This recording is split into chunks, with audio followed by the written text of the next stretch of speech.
Quick question. What do you think scared them most? Lions? Starvation? The dark? Wrong. The thing ancient humans feared most wasn't out there in the world, it was each other. And the worst part? That fear never left, it just changed shape. We love to imagine early humans terrified of nature, saber-toothed cats, endless winters, starvation around every corner. It's a comforting story, because it means the fear was external, something you could run from, something you could fight. But anthropologists who study the oldest human remains keep finding something strange.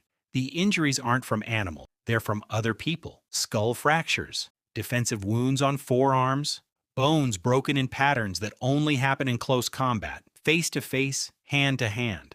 Not predator attacks, murder. Here's the disturbing part. Some of the oldest mass graves we've found aren't natural disasters, they're massacres, entire small communities, and wiped out at once by other humans, sometimes by people they likely knew, not strangers from a distant land, neighbors. Which means the deepest fear early humans carried wasn't what's out there in the dark. It was, can I trust the person next to me? And once you see that, you can't unsee it, because that fear is still running the show. Think about how human social groups actually formed. Tight communities, strict rules, clear insiders and outsiders. For decades, we assumed this was about cooperation, working together to survive nature. But increasingly, researchers think it was about something else. Defense, not against wolves, against us. The earliest walls humans built weren't just shelter from weather, they were lines. You're safe inside. A way of saying, everyone outside, unknown. And unknown has always meant one thing to the human brain: dangerous. But here's where it gets strange. This fear didn't just shape how ancient humans built their camps, it shaped their minds. Psychologists studying fear responses have found something unsettling. Human brains react faster and more intensely to an angry human face than to almost any other threat. Faster than a snake, faster than a spider, faster than fire. Which means somewhere deep in your nervous system, right now, today, a hostile human face still registers as the single most urgent danger your brain can process. Not because of logic, because of 40,000 years of memory, your DNA refuses to forget. And almost nobody talks about this part. That fear didn't just protect ancient humans, it built civilization. Every early law, every taboo, every ritual of trust, oaths, handshakes, shared meals, marriage alliances between tribes, all of it exists because humans needed a way to make the dangerous other feel safe. Trust wasn't a nice idea humans came up with.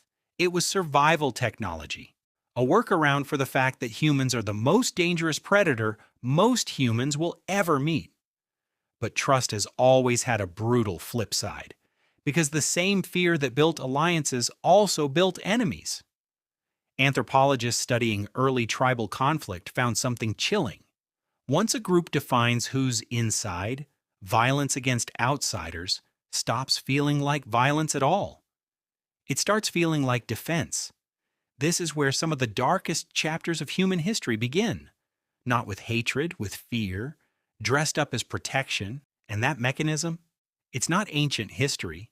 It's still installed in every human brain alive today. So here's where this stops being a history lesson, because that fear of the dangerous other didn't go extinct when civilization advanced. It just got new targets. Different tribes, different countries, different political sides, different religions, different neighborhoods, different group chats. You felt this fear, that instinctive tightening when someone unfamiliar enters your space. That subtle wariness around people who don't share your beliefs. That's not a personality flaw. That's 40,000 years of programming firing exactly as designed. Modern life convinced us we'd evolved past primal fear, but evolution doesn't move that fast. The same brain that once scanned a campfire circle for threats now scans comment sections, group chats, and crowded subway cars for the exact same thing. Different century, identical alarm system. And here's the part that should genuinely disturb you. This fear isn't just about safety anymore.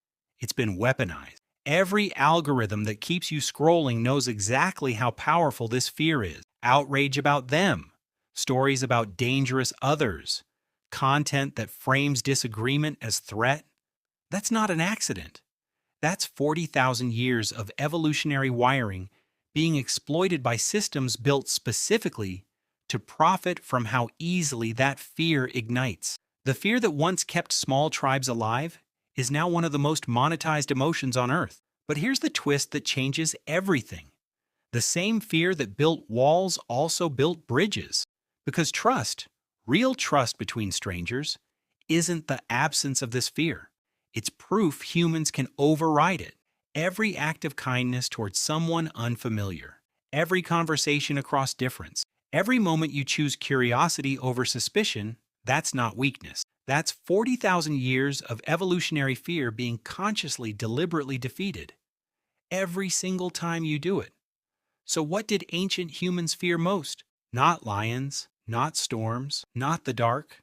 They feared each other. And so do you. Somewhere, underneath everything modern life has built on top of that fear. The question was never whether you'd feel it. You will. Every single day. In small ways you barely notice. The question is what you do the moment you feel it. Because 40,000 years ago, that fear meant survival. Today, it might be the only thing standing between us and the people we haven't met yet. The ones who, underneath it all, were always just like us.